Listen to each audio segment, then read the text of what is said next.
Kita semua itu punya bakat untuk bisa tidur.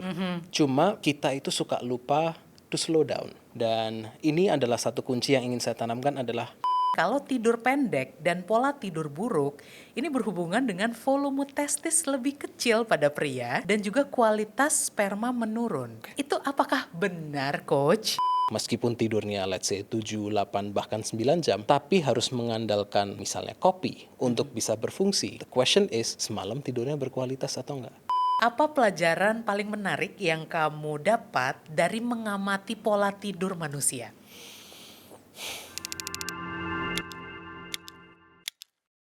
Satu kalimat bisa membuka pikiran, satu obrolan bisa menggerakkan perjalanan. Pipers, halo!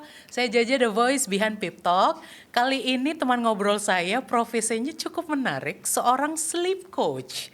Ada Fisal Dasani, hai coach. Hai JJ. Jadi selain sleep coach, Mas Fisal ini juga seorang ahli tidur dan juga CBT Insomnia Practitioners. Yes. Ini menarik banget ya ngomongin soal ahli tidur. Aku tuh penasaran, sebenarnya apa sih pekerjaan seorang sleep coach? Terus apa yang mereka lakukan, kamu terutama, bagaimana kamu melakukan itu, dan sebenarnya apa nilai yang pengen kamu berikan ke klien? Oke. Sebelumnya saya ingin ngucapin Hi Peepers. Thank you for having me here. Senang sekali bisa berada di sini, JJ. Dan episode ini dimulai dengan pertanyaan yang sangat personal to me dan sangat deep. Oke. Oke, jadi sebagai seorang sleep coach, tugas saya sehari-hari itu adalah memberikan edukasi kepada masyarakat tentang pentingnya tidur yang berkualitas dan cara mendapatkan tidur yang berkualitas tanpa harus mengandalkan obat-obatan atau suplementasi yang tidak diperlukan. Baik. Dan cara melakukannya ya saya dengan buat konten di Instagram, bikin free webinars, bikin workshop, melalui konsultasi, sampai ada satu program yang saya sebut dengan Sleep Reset. Di sini saya berhubungan langsung sama klien yang punya insomnia. Oke. Dan di situ outcome-nya adalah memperbaiki pola tidur mereka yang selama ini mereka sudah kesulitan berjuang melawan insomnia, ya, bagaimana mereka bisa reclaim pola tidur natural mereka dan tidak tergantung sama obat untuk bisa tidur. Penting. Yes. Dan the key yang ingin saya tanamkan di klien-klien saya atau masyarakat pada umumnya adalah nomor satu, tidur itu sebetulnya sebuah proses natural. Kita semua itu punya bakat untuk bisa tidur, ya kan? Cuma kita itu suka lupa to slow down. Dan ini adalah satu kunci yang ingin saya tanamkan adalah, yuk learn to slow down. Oke. Karena kalau kita sudah memahami kapan bisa slow down dan kapan sebaiknya kita slow down, tidur itu akan datang ke kita. Kita nggak usah terlalu berusaha, nggak usah susah payah mengejar tidur. Karena the irony is, semakin kita mengejar tidur, tidur itu semakin kabur dari kita. Ini ternyata nyambung juga ke filosofi hidup ya. Yes. Semakin dikejar orangnya semakin lari. Yes. Tidur pun semakin diusahakan dia semakin menolak. Semakin sulit. Yes, seperti itu. Oke. Ya. Kalau begitu bagaimana tidurmu tadi malam, Coach? Last night, semalam tidurnya enak sih. Oke. Saya mendapatkan durasi yang cukup. Jadi sebelum saya masuk ke penjelasan detail, saya ingin kita samain persepsi dulu nih, JJ. Banyak di luaran sana yang bilang saya mau tidur yang berkualitas. Oke. Tidur yang berkualitas itu penting. Tapi masih banyak yang belum tahu tidur yang berkualitas itu seperti apa sih. Nah, boleh Ya kan? tolong dijelaskan, Masih Coach? abstrak buat mereka. Betul. Jadi kalau misalnya dari beberapa referensi literatur yang sudah saya pelajari, tidur yang berkualitas itu memiliki 3 karakteristik atau 3 ciri-ciri. Oke. Yang pertama, durasinya cukup. Oke. Nah, durasi yang cukup ini akan berbeda di setiap orang. Tapi kalau kita lihat berdasarkan usia, untuk orang dewasa itu diperlukan 7 sampai 9 jam rata-rata per malamnya. Ini mempengaruhi gender juga nggak, Coach? Kalau ini kita tidak melihat gender differences, pada umumnya whether you are male or female, kita perlu di range 7 sampai 9 jam. Baik. Dan kita tidak perlu mengupayakan tidur itu harus perfect setiap hari, enggak. Tidur itu akan ada variasinya setiap malam. Durasinya cukup. Banyak orang yang suka self-claim bahwa saya tidur 4 jam cukup kok. Buktinya badannya fresh begitu bangun. Ya. Ya memang karena sudah mendapatkan pemulihan fisik yang cukup. Tapi kita sebagai manusia itu kan tidak hanya mengandalkan fisik ya, mengandalkan emosional sama mental capacity. Ya. Dan itu perlu waktu untuk bisa dipulihkan secara optimal. That is why 7-9 jam ini merupakan durasi yang bisa memulihkan manusia secara optimal. Baik. Jadi kita itu nggak berfungsi secara average, tapi we function secara optimal. Jadi durasinya cukup. Yang kedua adalah minim terbangun. Banyak masyarakat di luar sana itu yang masih punya persepsi bahwa tidur yang berkualitas itu tidak boleh terbangun sama sekali. Dari deep malam sampai pagi itu harus pulas. Oke. Padahal that's not the case. Sesekali terbangun itu adalah hal yang normal. That's okay. Yang menjadi masalah adalah pada saat kita terlalu sering terbangun, dan pada saat kita terbangun mau kembali tidur itu sulit banget. Karena banyak yang bangun tidur ngelihat jam, aduh kalau nggak tidur sekarang, Iya. wah besok gimana nih bisa berfungsi atau nggak? Udah jam segini, Udah gue jam harus segini. bangun jam segini. Yes, ada kecemasan di sana. Oke. Nah rasa cemas itu yang membuat mereka tidak bisa kembali tidur. Kalau orang-orang kita mungkin nyebutnya tidur ayam kali ya. Tidur Coach? ayam, tidur ayam. Jadi tidur ayam itu tidurnya dangkal, tidurnya sering terputus-putus, kayak seperti nggak tidur. Ya. Ya, jadi minim terbangun. Terbangun sesekali it's okay, asal tidak terlalu sering dan tidak terlalu lama durasi terbangunnya. Itu yang kedua. Yang ketiga adalah bangun tidur segar. Karena memang itu output dari tidur.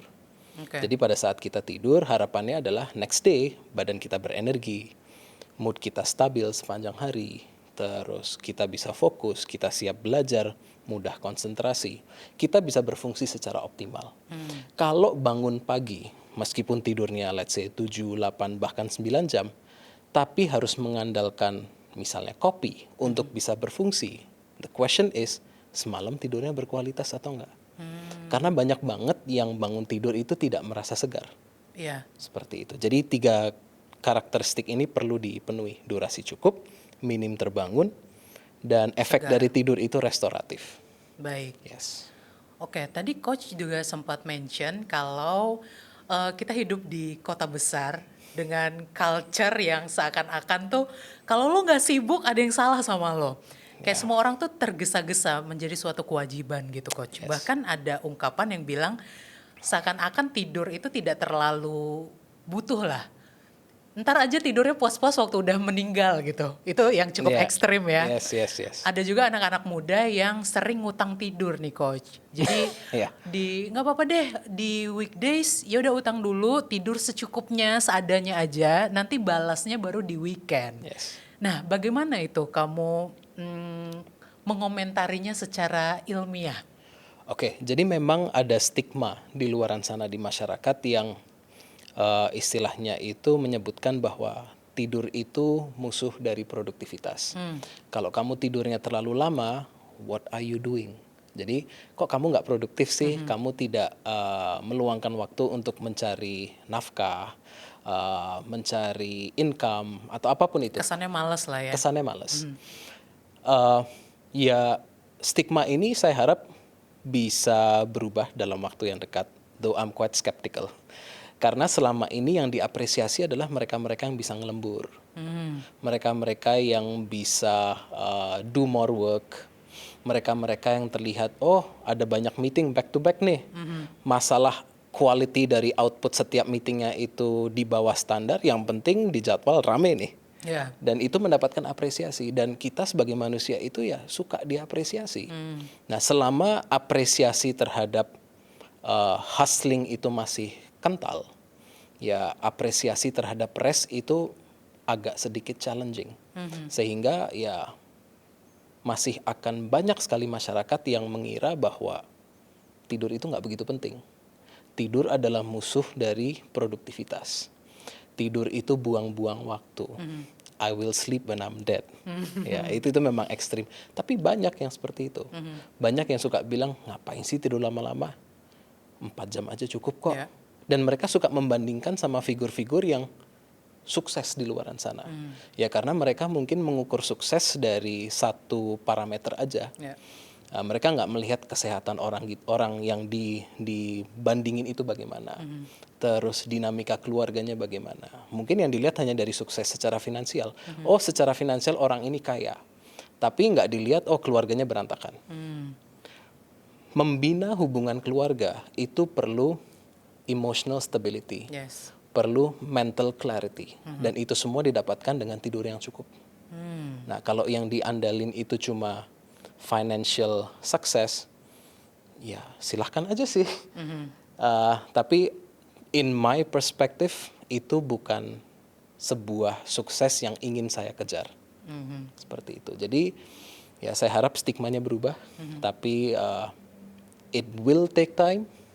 Tapi ya, that's why beberapa praktisi wellness sekarang sudah mulai cerewet soal learn the art to slow down, and I'm happy for that. Yeah. Udah. Karena kalau udah kepentok kan baru sadar. Yes. Jadi itu salah satu miskonsepsi yang ingin kamu luruskan ya. You can say so. Jadi salah satu miskonsepsi yang cukup kental adalah tidur adalah musuh produktivitas. Padahal kalau mereka memahami benefit dari tidur seperti yang saya pahami saat ini, JJ, mereka akan langsung switch narasinya dan mereka akan langsung bilang tidur adalah best friend dari productivity. Karena dengan tidur yang cukup, we can actually menyelesaikan banyak sekali kompleks task dalam waktu yang lebih singkat. Daripada kita menghabiskan banyak waktu untuk menyelesaikan satu simple task. Ya. Terlihatnya sibuk, tapi kembali lagi, quality of the output bagaimana? Kalau bisa menyelesaikan banyak hal dalam waktu yang singkat, itu yang saya bilang productivity. Because Anda masih punya waktu untuk diri sendiri. Ya. Gitu. Oke. Kalau gitu di mana batasannya nih coach antara kurang tidur dan oversleep? Oke, good question. Kalau berdasarkan studi, JJ, mereka menyebutnya bahwa tidur di bawah 6 jam secara konsisten itu masuk ke dalam kategori sleep deprived. Jadi itu kurang tidur. 6 jam itu merupakan kayak istilahnya udah batas minimal, jangan dinego lagi. Oke. Karena studinya sudah cukup kuat di sana. Dan tidur di atas 10 jam, at least 10 jam itu sudah menjadi batas maksimal. Terlalu banyak tidur juga tidak sehat untuk tubuh. Jadi range-nya itu memang 7-9 untuk hasil optimal, tapi ada batas minimal dan batas maksimalnya, 6 jam sama 10 jam. Baik. Seperti itu. Oke. Nah, sekarang kita berbicara untuk teman-teman shift malam nih coach. Yes. Karena kan mereka kebalikan dari dunia kita. Yes. Mereka mulai aktifnya itu malah dari sore ke pagi. Yes. Gimana sarannya supaya mereka tetap bisa mendapat tidur yang berkualitas? Oke, kalau kita bicara mengenai shift workers, satu hal yang perlu saya highlight di sini adalah para shift workers itu memang sedang melawan arus. Karena settingan pabrik tubuh manusia itu memang desainnya adalah beraktivitas pagi, siang, sedikit di sore hari, dan beristirahatnya di malam hari. Ya. Itu yang disebut dengan pola diurnal. Nah, kalau para pekerja shift, apalagi yang permanent night shift, itu mereka sedang melawan arus. Jadi aktivitasnya itu di malam hari, istirahatnya di pagi, siang, sore hari. Ya. Lebih ke arah nokturnal kebalikannya. Nah, karena ini melawan factory setting, ya, berarti kan tubuh harus bekerja lebih keras. Betul. Karena tidak sesuai dengan flow-nya. Nah, untuk mereka-mereka para pekerja shift yang permanen, memang strateginya adalah ya mengubah kebiasaan-kebiasaan yang pagi siang jadi malam, yang kebiasaan malam jadi pagi siang. Jadi misalnya kalau kita punya kebiasaan ritual relaksasi sebelum tidur di malam hari, nah itu dipindah di pagi hari. Terus misalnya kita punya habit terpapar cahaya terang. Kalau untuk yang para pekerja konvensional itu kan dilakukan di pagi hari agar mereka stay alert dan stay aktif. Yeah. Nah, untuk para pekerja shift ini dipindah ke sore hari. supaya mereka pada saat masuk kerja itu lebih alert. Pola makannya juga harus dirubah. Kapan minum kopinya juga harus dirubah. Nah, di pagi hari yang harusnya mereka bersosialisasi dengan anggota keluarga, Ya. itu juga harus di stop. Kenapa? Karena mau tidur. Karena kalau ada interaksi dengan orang lain, ya itu bisa mengganggu kesempatan tubuh untuk beristirahat. Karena tubuh jadi on lagi. Padahal tadi udah capek, mau istirahat, ada interaksi atau bersosialisasi, jadi on lagi. Jadi sangat-sangat challenging. Dan menurut saya itu lebih challenging daripada para pekerja shift yang polanya 2-2-2-1. Jadi 2 pagi, 2 siang, 2 malam, libur. Ya.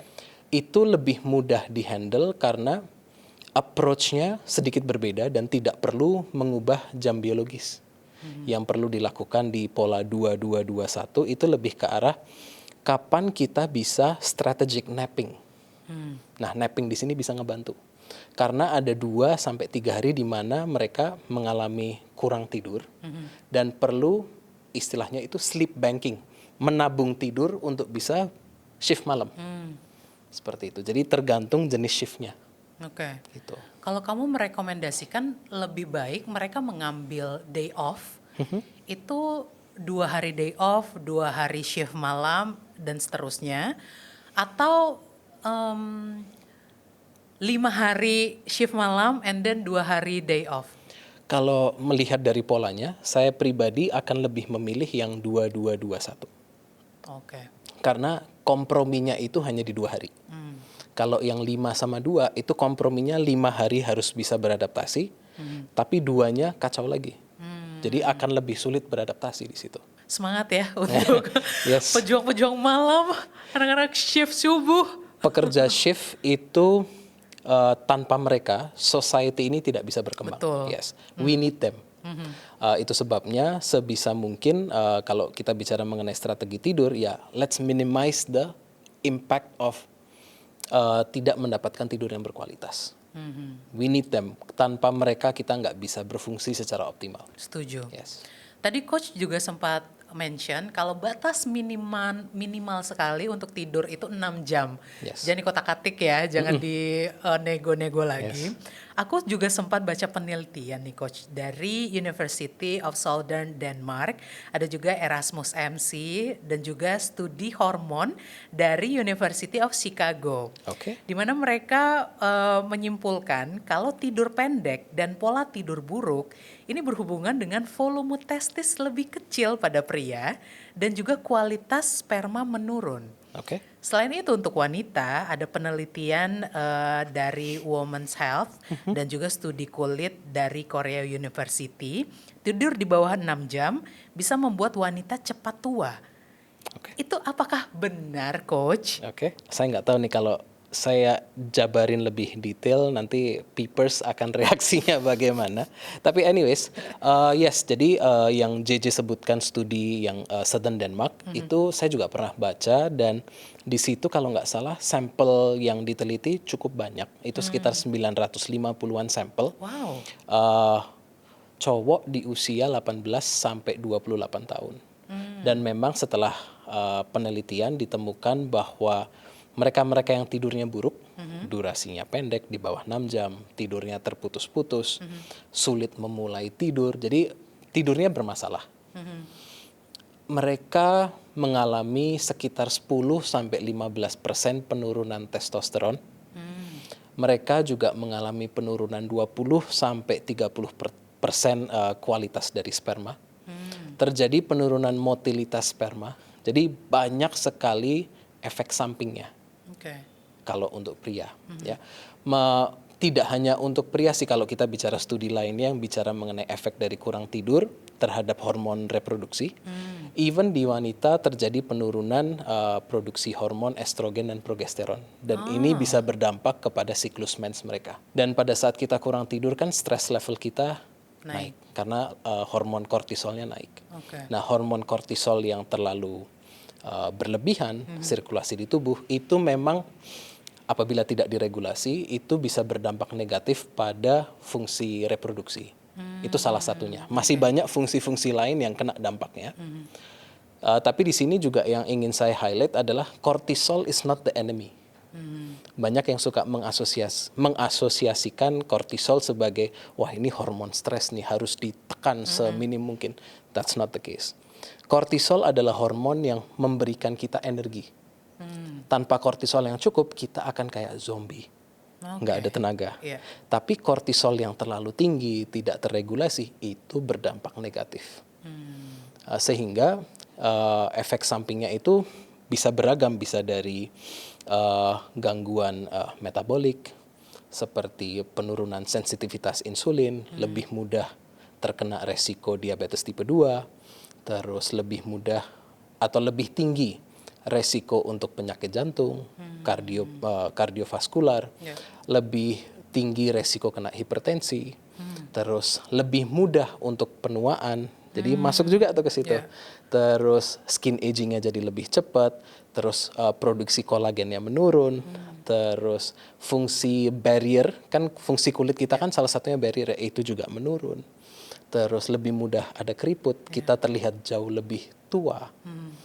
Itu semua terjadi pada saat kita kurang tidur atau tidurnya tidak berkualitas. Jadi untuk apa kamu beli serum jutaan rupiah itu kalau tidur kamu sendiri belum diperbaiki ya? Terus ada ini nggak sih coach kayak golden hours untuk tidur, jam ideal yang sebaiknya orang-orang jam segitu udah jangan beraktivitas, ini adalah jam emas untuk kamu istirahat. Oke. Setiap orang akan punya golden hour-nya masing-masing. Karena kalau kita bicara jam ideal, setiap orang ini punya jamnya masing-masing. Baik. Dan ini diregulasi oleh ritme biologis yang disebut dengan ritme sirkadian.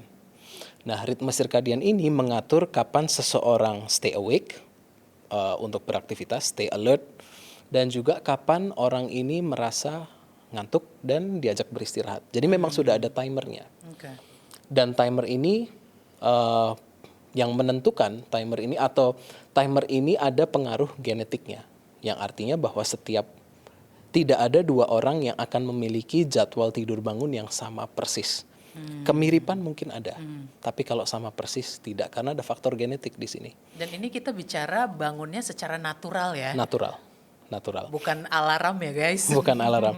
Tubuh kita ada alarm internalnya. Nah, mereka dengan jadwal tidur yang mirip-mirip itu dikategorikan menjadi sebuah grup yang disebut dengan chronotype. Nah, chronotype ini dibagi jadi 3. Chronotype itu contohnya adalah morning person, night owl, atau mereka yang ada di tengah-tengah, morning sama night owl. Nah, kalau kita bicara secara garis umum, JJ, morning person pada umumnya golden hour sleeping sama wake up time mereka itu antara jam 8 malam sampai jam 10. Dan bangunnya itu antara jam 4 sampai jam 6. Jadi ada range-nya juga. Baik. Bukan di satu jam tank gitu, enggak. Itu untuk yang morning person. Terus untuk yang intermediate atau yang di tengah-tengah atau grup yang kedua, pada umumnya mereka tidur di jam 10 malam sampai jam 12. Range-nya adalah 10 sampai 12. Bangunnya antara jam 6 sampai jam 8. Itu range-nya. Terus mereka-mereka yang night owl, itu jadwal tidurnya antara jam 12 sampai jam 2. Bangunnya antara jam 8 sampai jam 10. Jadi night owl pun ada cut off-nya di situ. Baik. Jadi kalau orang bilang, saya night owl tidurnya jam 3, setengah 4, mohon maaf, itu bukan night owl, itu begadang. Begadang adalah sebuah keputusan, night owl adalah sebuah kondisi. Dan satu hal lagi yang menarik, JJ, tadi saya sempat bilang bahwa timing ini sangat dikendalikan oleh genetik. Tapi ada hal lain yang mengendalikan, yaitu usia. Nah, seorang individu sepanjang masa hidupnya akan menikmati ketiga chronotype ini. Jadi saya ambil contoh misalnya anak-anak pada saat mereka dalam usia tumbuh kembang, ya sebelum memasuki fase remaja, pada umumnya mereka berada dalam kategori morning type atau morning person. Setelah mereka masuk ke fase remaja, mereka jadwal tidur bangunnya telat. Mereka masuk ke night owl. Jadi ada pergeseran yang cukup signifikan. Nah, pergeseran ini disebabkan oleh puber. bukan karena mereka suka main HP. Jadi itu bukan faktor penentunya. Ya. Faktor penentu kenapa anak-anak remaja tidur lebih telat, bangun lebih telat karena faktor puber. Nah, dengan bertambahnya usia masuk ke dalam kategori usia dewasa, jadwal tidur ini akan bergeser maju ke intermediate. Itu sebabnya orang-orang dewasa pada umumnya usia 20-an sampai 60-an pada umumnya itu berada di range tidur antara jam 10 sampai jam 12. Ya, tapi ini gambaran umum. Ada juga mereka mungkin yang tetap di night owl, mungkin ada. Dan nanti dari usia dewasa ini begitu masuk ke usia yang lebih tua lagi, lansia, lebih maju lagi. Menjadi morning person lagi. Oke. Jadi kayak we complete a full circle. Seperti itu. Salah satu cara paling gampang itu adalah peepers bisa cek di Google, ya ketik aja morningness, eveningness questionnaire. Nah di situ bisa melakukan self assessment saat ini chronotype-ku apa. Gitu. Baik. Lalu coach, bagaimana menurut kamu tentang tidur siang? Oke? Mungkin orang-orang juga bisa menyebut ini sebagai power nap kali ya. Oke? Nah, aku juga pengen bertanya, kadang-kadang ya coach, power nap itu kenapa terasanya begitu menyegarkan? Apakah karena durasinya? Apakah karena posisinya? Oke. Silakan coach. Oke, jadi tidur siang itu sebetulnya kesempatan untuk melengkapi kebutuhan tidur kita yang tidak terpenuhi di malam hari. Jadi kalau misalnya kita punya kebutuhan tidur 7 jam, contoh. Tapi di malam hari kita hanya dapat kesempatan dan bisa tidur itu cuma 6 jam atau mungkin 5,5 jam. Berarti kan ada tekor tuh di situ 1,5 jaman. Nah 1,5 jam ini opsi kita hanya 2 JJ. Ya, sebetulnya 3, maaf. Opsi pertama adalah ya udah bodo amat biarin, just move on, ya kan. Tekornya ini dibiarin, biarkan ini menjadi utang tidur yang nanti terakumulasi di badan. Yang kedua, kita bisa bayar utang tidur ini di jam tidur siang. Karena tidur siang kita itu sebetulnya punya kesempatan untuk istirahat sebentar.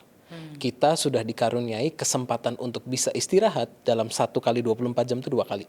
Oh, Yang satu di malam hari untuk tidur lamanya. betul. Terus yang kedua itu di siang hari untuk kayak semacam recovery sleep. Dengan catatan ya jangan tidur siang terlalu lama. Alasannya cukup straightforward karena kalau kita tidur siang yang terlalu lama, malam jadi sulit tidur. Sedangkan yang diprioritaskan adalah kalau kita bicara konvensional ya, tidur malam. Beda dengan pekerja shift.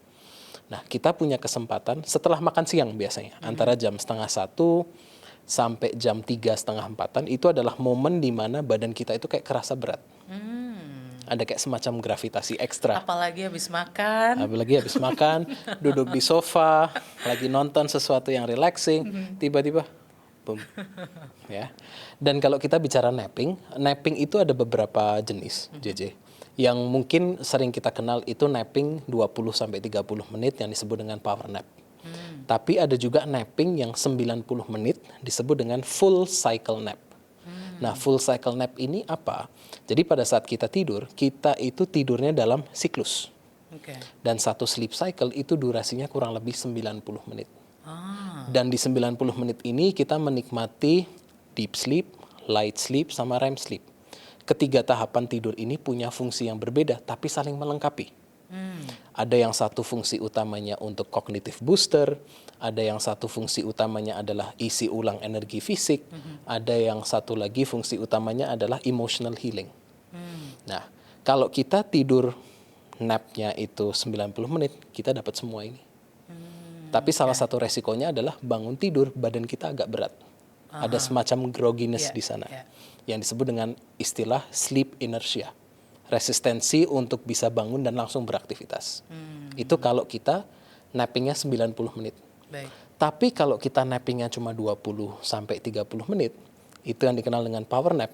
Yang kita nikmatin itu adalah penurunan mental fatigue-nya, cognitive booster-nya, sehingga pada saat kita bangun, seger. Tapi badan tidak berat. Oke. Jadi power nap ini fungsi utamanya adalah cognitive boosting. Jadi kalau kita udah capek nih dari pagi sampai siang gitu banyak aktivitas yang menyita energi mental, ya istirahat sebentar power nap. 20 menit, 30 menit bangun lebih seger. Nah, sebetulnya kalau kita mau melihat dari kacamata yang berbeda, kita bisa melihat kita ini sudah capek secara mental. Kenapa nggak istirahat sebentar supaya bisa perform lagi? Kenapa harus digas terus? Ya. Karena kalau digas terus ya berarti kita ngegas dengan energi yang sudah semakin menipis. Tapi kalau kita istirahat sebentar, recharge mental capacity, ya kita bisa kok jalan lagi, bahkan lebih sharp, lebih lebih clear. So itu power nap.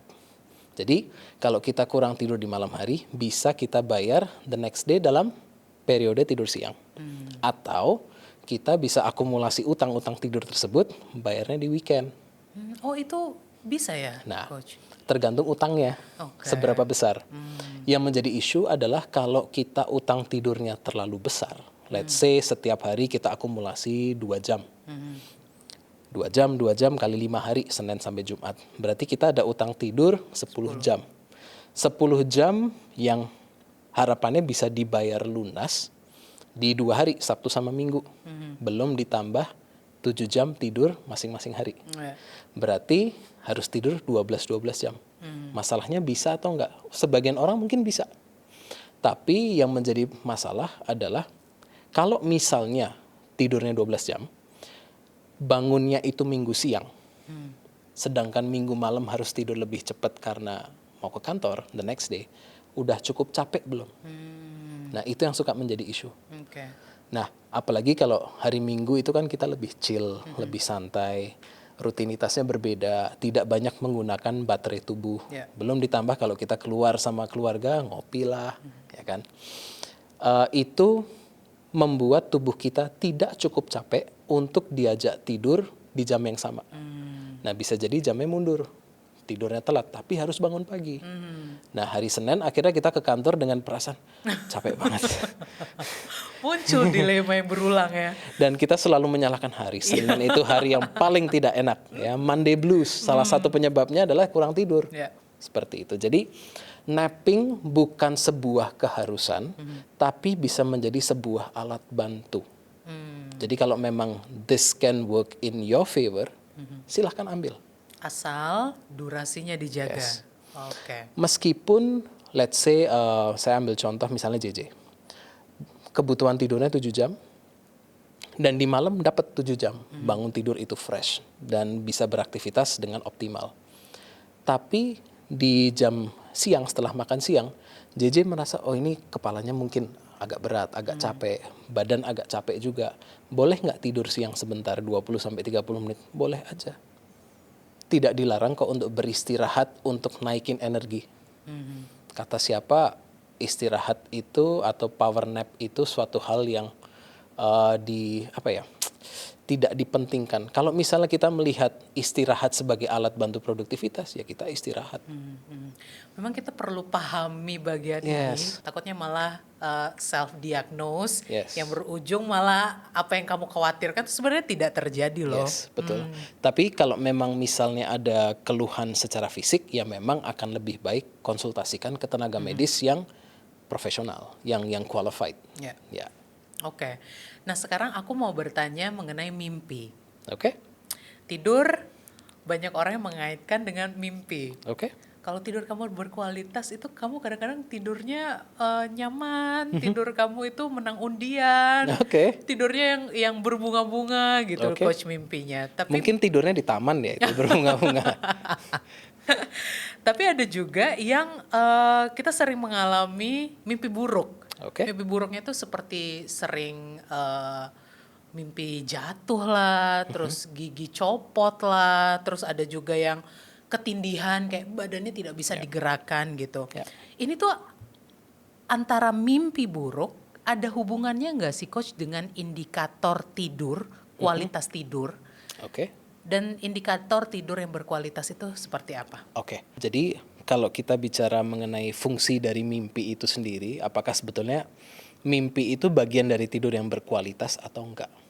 Nah, studi menyebutkan, dan ini sudah ratusan bahkan ribuan studi menyebutkan bahwa mimpi itu merupakan bagian dari tidur yang berkualitas. Nah, masalahnya karena adanya informasi di luaran sana yang mengatakan bahwa kalau kamu bermimpi artinya tidurnya nggak berkualitas. That's not true. Mimpi itu punya fungsinya sendiri. Salah satu fungsi utama dari fase bermimpi yang secara sains kita kenalnya itu fase REM sleep. Jadi pada saat kita tidur di REM sleep kita bermimpi. Nah, yang terjadi pada saat kita bermimpi adalah kita salah satu fungsinya adalah kita itu sedang mengulang kejadian atau peristiwa yang pernah menciptakan trauma di kita atau yang menciptakan reaksi stres di kita. Dan pada saat mimpi itu terjadi, kita diberikan kesempatan mengulang kembali peristiwa tersebut tanpa embel-embel reaksi stres. Sehingga yang terjadi adalah lama-kelamaan emosi yang terikat dengan peristiwa tersebut itu mulai dipisah. Sehingga ke depannya pada saat mungkin kita melihat peristiwa yang similar atau kita keinget, kita bisa bilang, oh, I moved on. Jadi itu salah satu fungsi dari mimpi. Spesial sekali tubuh kita ya. Yes. Itu yang pertama. Yang kedua, pada saat kita bermimpi, sebetulnya otak kita itu sedang mencari solusi dari sebuah problem yang mungkin sedang kita alami. Jadi mungkin kita sedang berusaha menyelesaikan masalah, tapi udah berusaha semaksimal mungkin belum ketemu solusinya. Nah, pada saat tidur, otak kita itu punya kemampuan istimewa untuk mencari data-data yang pernah kita dapatkan sebelumnya, dan itu dibikin menjadi satu puzzle piece yang komplit. Sehingga orang yang tidurnya berkualitas, dapat REM sleep yang cukup, nggak kaget pada saat mereka bangun tidur, ketemu solusinya. Kan dulu ada yang sering bilang bahwa kalau sedang ada masalah, udah tidurin aja. Memang ada scientific base-nya di sana. Jadi tidur yang bermimpi itu merupakan bagian dari tidur yang berkualitas. Hanya saja tidak semua orang bisa mengingat mimpi mereka, and that's okay. Ada mereka yang pada saat bangun pagi itu terbangun dari fase REM, sehingga mereka lebih mudah mengingat mimpinya. Tapi ada juga mereka yang terbangun dari fase light sleep, yang tidak mengingat mimpi mereka, but that's okay. Nah, bicara soal mimpi buruk, mimpi buruk itu sering terjadi, dan ini yang saya baca, sebelum kita tidur, memang yang disaranin, dan ini masuk ke dalam praktek sleep hygiene adalah self-regulate yourself. Jadi kalau misalnya ada yang banyak sekali dipikirin, selesaikan dulu sebelum tidur. Jadi kalau misalnya sedang overthinking mengenai masalah hidup atau apa, ya mungkin salah satu caranya bisa dengan journaling. Kita mentransfer isi pikiran yang meresahkan kita ke sebuah buku, ya. Dan pada saat kita tulisin, beban mental yang tadi bisa kebawa tidur, itu jadi nggak kebawa tidur. Sehingga nggak sampai kebawa mimpi. Banyak dari mereka yang suka banyak dari mereka yang suka mikirin soal kerjaan sebelum tidur, mimpinya juga soal kerjaan. Jadi ini kok kayak diikutin terus sih sama bos sampai di mimpi juga dikejar-kejar. Ya karena sebelum tidur yang dipikirin itu terus. Atau bisa jadi orang-orang termasuk saya sih, sebelum tidur itu bentuk relaksasi saya adalah nonton TV series gitu kok. Cuma kadang-kadang genre-nya suka nonton tuh yang kayak zombie lah atau horor lah. Ya itu mungkin bisa ikut terbawa ya. Itu bisa ikut terbawa, tapi di sini yang ingin saya tekankan, dan ini juga sudah ada studinya, bahwa menonton sebelum tidur itu tidak otomatis merusak tidur Anda. Jadi kan dulu sering disebutkan bahwa kalau mau tidurnya berkualitas, kalau bisa 1 jam sebelumnya itu jangan menggunakan gadget. Tapi studi ini sudah mulai didebunk. Ada sebuah studi yang kalau nggak salah dipublish di 2024 by Profesor Michael Gradisar. Kebetulan beliau adalah profesor saya. Dari beliau saya belajar mengenai CBT insomnia. Jadi saya kenal cukup baik dengan beliau. Beliau menyebutkan, dan ini studi yang dipublish itu bersifat meta-analisis, jadi yang udah strong. Beliau menyebutkan dalam studi tersebut bahwa blue light dari gadget itu tidak mengganggu tidur kita separah yang kita bayangin. Jadi kalau misalnya blue light itu menunda jadwal tidur kita, itu maksimal juga cuma 10 menit. Yes. perlu kita pahami pada saat kita menonton konten atau menonton dari laptop atau dari tablet atau mungkin dari handphone. Kita kan nontonnya nggak di sini, Iya. dari jarak jauh. Dan juga kita nonton di lingkungan kamar yang minim cahaya. Berarti kan sebetulnya cahaya terangnya udah sangat tereliminasi, Iya. ya kan? Nah, kalau misalnya cahaya dari gadget itu terlalu terang, kan bisa dimodifikasi juga, bisa diturunin brightness-nya. Berarti cahaya dari gadget itu tidak seterang atau tidak terlalu mengganggu seperti yang apa kita pikirkan. Dan sudah ada backup studies-nya. Iya. Nah, terus dia juga bilang, oh berarti kontennya dong. Berarti kalau kontennya itu menstimulasi, nah itu yang mengganggu tidur. Ternyata ditemukan juga yang dilakukan adalah dia meneliti beberapa anak-anak remaja yang suka nge-game. Nah, selama mereka tidur di jadwalnya mereka, paling jam tidurnya itu hanya mundur 5-9 menit. Meskipun sebelumnya main game. Nah, berarti di sini muncul satu pertanyaan. Kalau gitu, dari konteks gadget Ya. atau screen time sebelum tidur, yang mengganggu tidur itu apa? Ternyata ditemukan adalah satu episode lagi dong. Satu episode lagi dong. Nggak tahu kapan mau berhentinya Yes. ya. Itu yang disebut dengan sleep displacement. Kita dengan sengaja menunda jam tidur kita. Nah, alasan menunda itu bisa jadi karena bedtime revenge procrastination. Jadi kayak ada mereka-mereka yang menganggap bahwa me time mereka itu ya hanya pada saat mau tidur. Karena sepanjang hari itu sudah banyak mendapatkan pekerjaan, nggak ada waktu bernafas, sehingga mereka sengaja menunda jam tidur untuk me time. Oke. Seperti itu. Jadi problemnya itu bukan di screen-nya, tapi di keputusan kita. Seperti itu. Dan by the way, ritual saya setiap malam sebelum tidur nonton. Yes.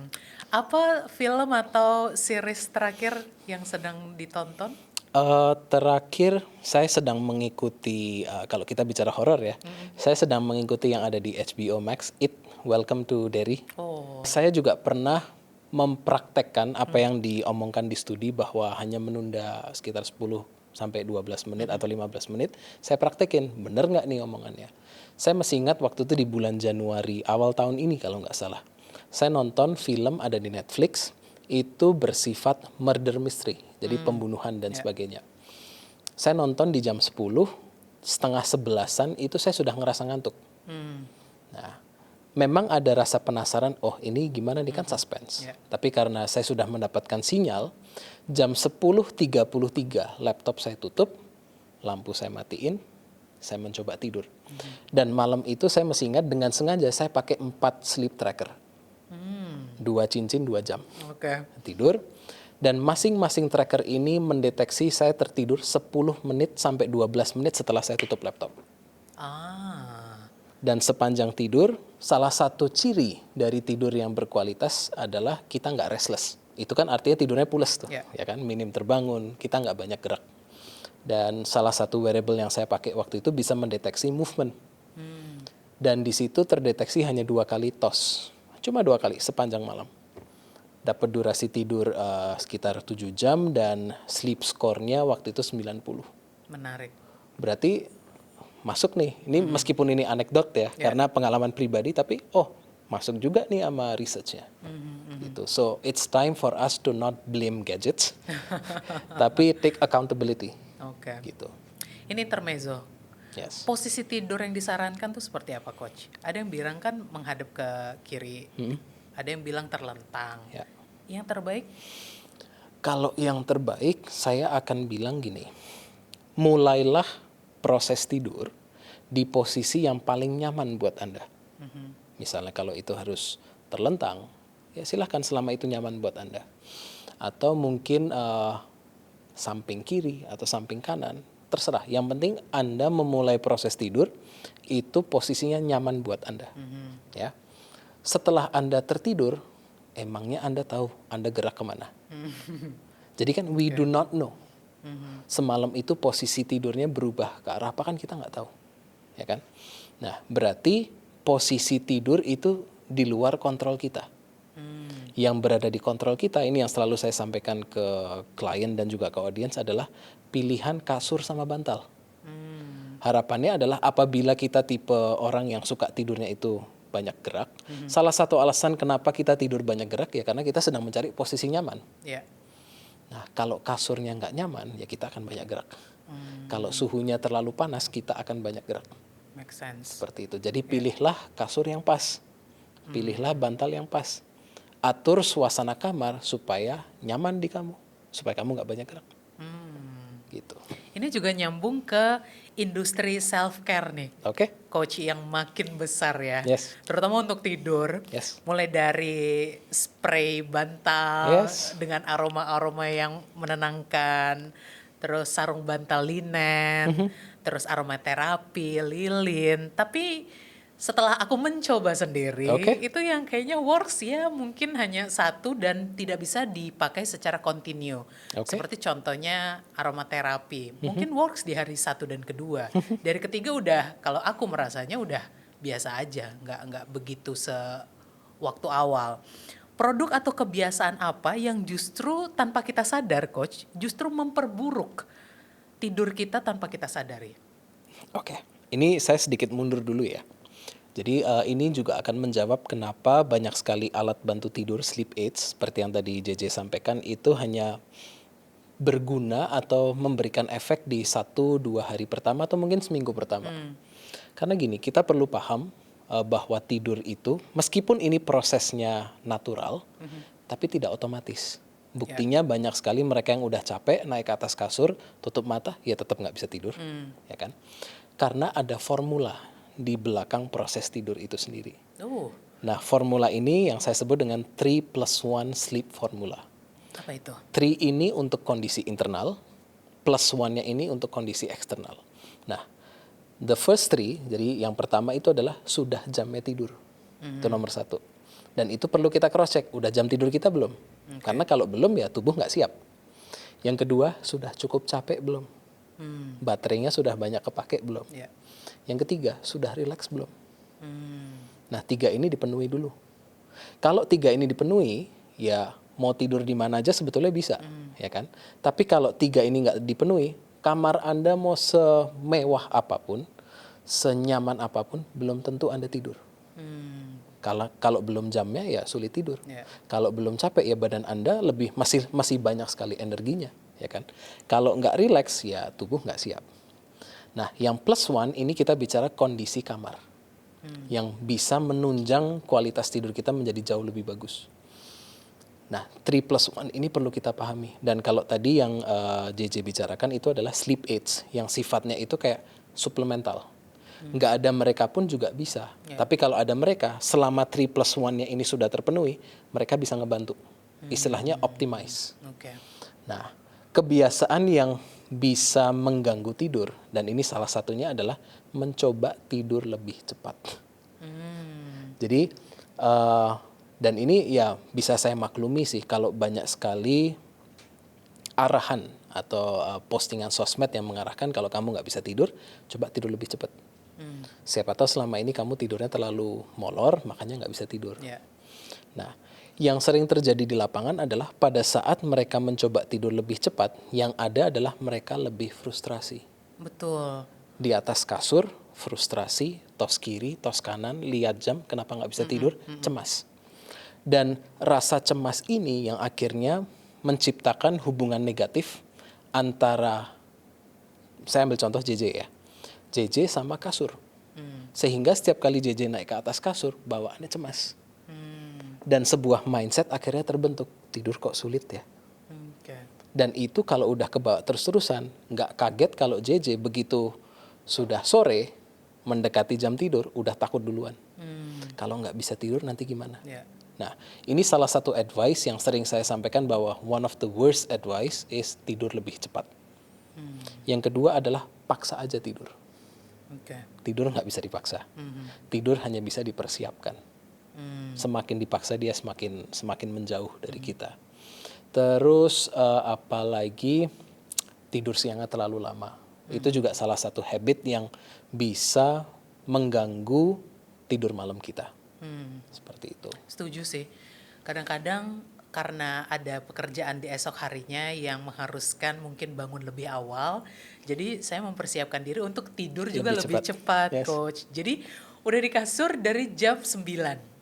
Oke, udah matiin lampu, udah ngidupin lampu kuning untuk tidur. Ya itu tadi kayak Yeah. coach bilang, sampai jam 1 malah saya tidak bisa tidur. Yeah.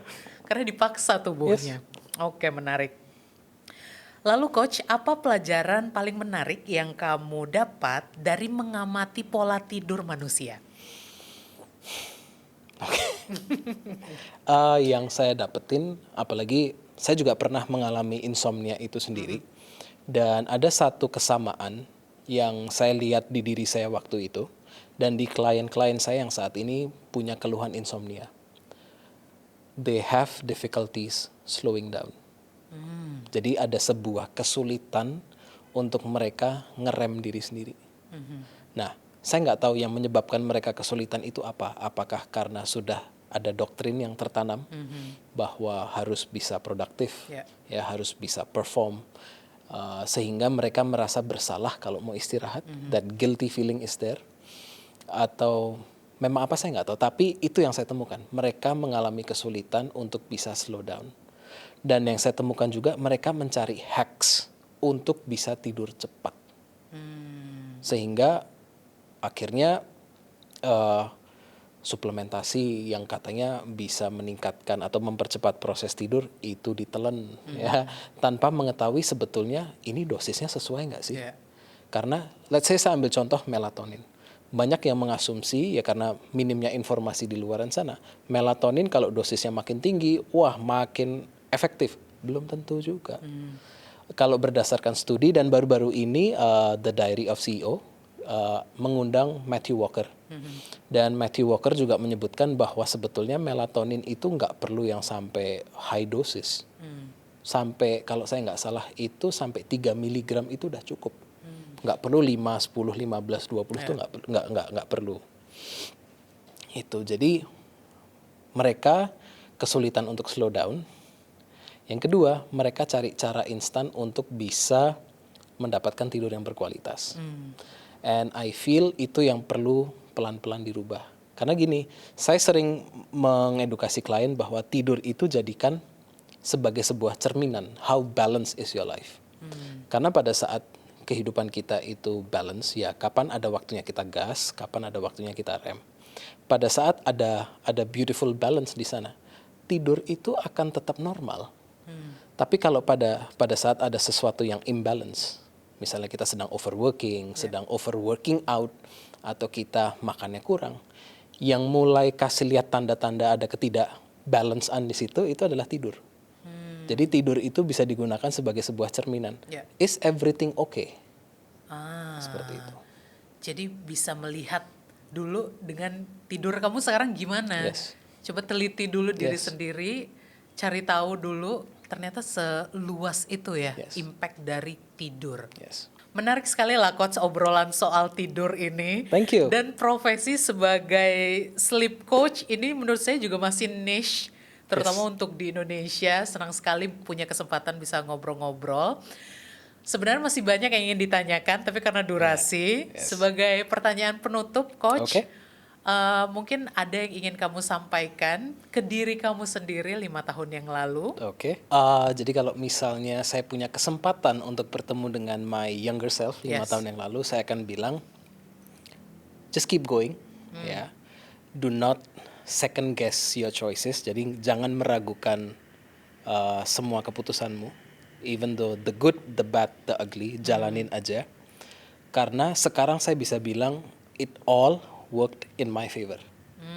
Jadi udah tidak usah merasa ada rasa bersalah di sana. Semua keputusan yang telah diambil itu menuntun saya pada jalur ini. And I cannot be happier than today. Yes. Baik, Coach, terima kasih ngobrol-ngobrolnya. Terima kasih. Pip Talk, sampai ketemu lagi di lain kesempatan. Talk soon, bye for now. Bye-bye.